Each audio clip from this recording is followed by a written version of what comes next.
I'd be willing to bet a very large amount of money that everyone in here has a best friend or perhaps even a couple best friends. And your friends are the people that you're most comfortable around. They're the people that shape you into the person you are. Your friends can have either a positive or a negative influence on who you become. Friends can have a positive influence, they can build you up and they can help you and push you to be a better person.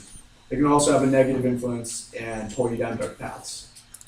However, one of the things I've learned most in life is that friends that are in dark places, they just need someone to lend them some support and some love to get them back on sturdy ground. The last thing you want to do is to abandon them. And that's why today I'm going to share a few short stories with you about the growing bond of friendship between myself and my best friend, Teddy. September 2nd, 2002. It was our third day of kindergarten. So at this point, I knew the drill. I walked in my school uniform, carrying my Pokemon backpack, thinking I was the best kid on campus. I walked into the classroom, put my Pokemon backpack in my cubby, sat down, just thrilled and excited, waiting for what the day had in store. As the day went on, we moved into the arts and crafts section of the day, and we were going to draw like some family portraits or something like that. And I realized that I'd left my crayons in my backpack. So I got out of my seat, hurried over to my backpack, but when I got to my cubby, my backpack wasn't there. And in its place was this Tasmanian devil backpack. And as a kid, I hated that Tasmanian devil. I don't know for what reason, I hated it. And instead, my backpack was strewn across the floor, my lunch, everything, all over the floor. And I was like thinking, like, what the heck, like, how'd this happen? And just at this moment, this other kid in my class walked over, paid no attention to my stuff, stepped on my lunch, crushed my crayons, and just went over and unzipped the Tasmanian devil backpack, got out his crayons, and started walking back to his desk. And so naturally, as any 5-year-old would, I kicked the kid and pushed the kid, and we started wrestling. We wrestled and squirmed and each trying to gain the upper hand until the teacher eventually came over and broke it up. But one of the beauties about childhood is that one minute you can be fighting like sworn enemies, and the very next minute you can be acting like your best friends. Later that day, we were playing like best friends at recess, and by the end of the day, we were begging our parents to set up a play date. So this was the beginning of me and Teddy's friendship. And just like any friendships, we supported each other through ups and downs as the years went on.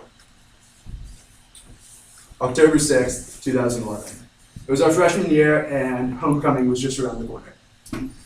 Being two 14-year-old boys, we had no idea how to go about asking a girl to a dance, and so naturally we were super nervous.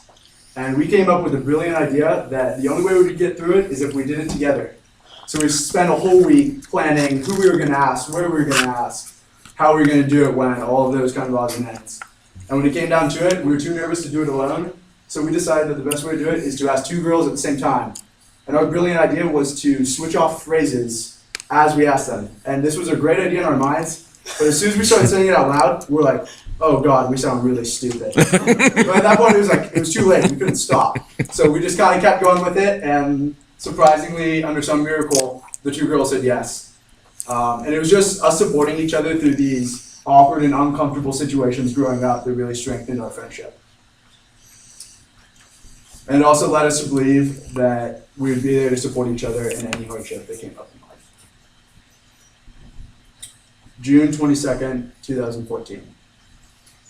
This was the day I found my best friend died. It was during the World Cup. The U.S. was playing Portugal, and it was a really deciding match to see if the U.S. would continue on into playoffs.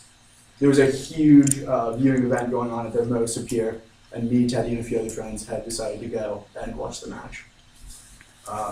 The night before, I found out from my coach that I had a last-minute optional training session, and I decided that it would be best not to miss it. So I told Teddy and my other friends I'd catch up with them for the second half of the game. So after my practice, I got down there, body paint, red, white, and blue, huge American flag, the whole 9 yards, ready to get hyped up with the crowd, joining the craziness. I met up with my friends, but Teddy wasn't there. I asked them when they had last seen him, and they said that they hadn't seen him for over an hour and that he had gone looking for me. And it was right then that I knew something was wrong. I knew this would be the 9th time in the last 2 weeks that Teddy had overdone it with drugs and alcohol. So frantically, I started searching through the crowd, pushing through the thousands of people. Any person I recognized, asked them if they had seen my best friend. Always getting a no or not in the past hour. I eventually pushed my way to the beach, looked up and down, um, like north and south, and I saw a I saw a group of public bathrooms that are like super old. Nobody uses them. I raced over there in desperation, hoping that he had gone there, like feeling sick or going to the bathroom or something. I got there, and like since the game was still going on, there was no one around. All the doors were locked except one. I banged on the door as loud as I could, yelling his name over and over for several minutes with no response. As I said, the bathroom was like pretty old, and I had like no other choice. I kicked the door down, and laying there in a puddle of his own throw was my friend Teddy.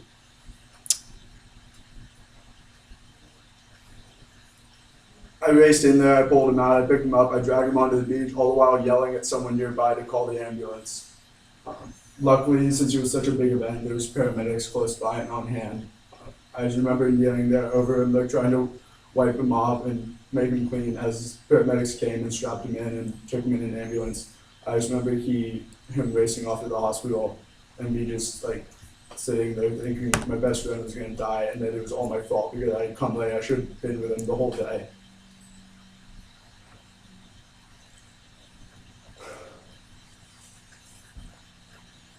October 17th, 2016. Today's the day I get to tell all of you about my best friend Teddy. Teddy was fortunate enough to recover from the incident after having his stomach pumped several times and going through many other procedures to rid his body of all the drugs that were in his system. Teddy's been sober for over 2 years now, and a day doesn't go by that I don't reach out to him, whether it be a text or a call, and just let him know I'm thinking of him and see how his day is going.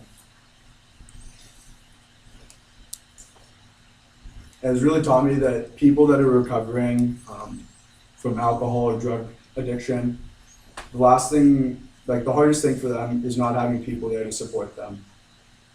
So many people in their life are either embarrassed or ashamed to have anything to do with someone like this, and that's what makes it so hard for them to recover and not relapse. I'm just thankful that me and Teddy were able to get through this experience, and I truly believe that it's made our friendship that much stronger. So through the years, Teddy and I have grown from the childish kids that used to wrestle over backpacks and crayons to the awkward teenagers that were too scared to talk to girls. And finally, we have grown into two people that are willing to do anything for each other. And the amazing thing about the people you love is that you'll do anything for them. But even more amazing is the bond that is created by doing these things. Thank you.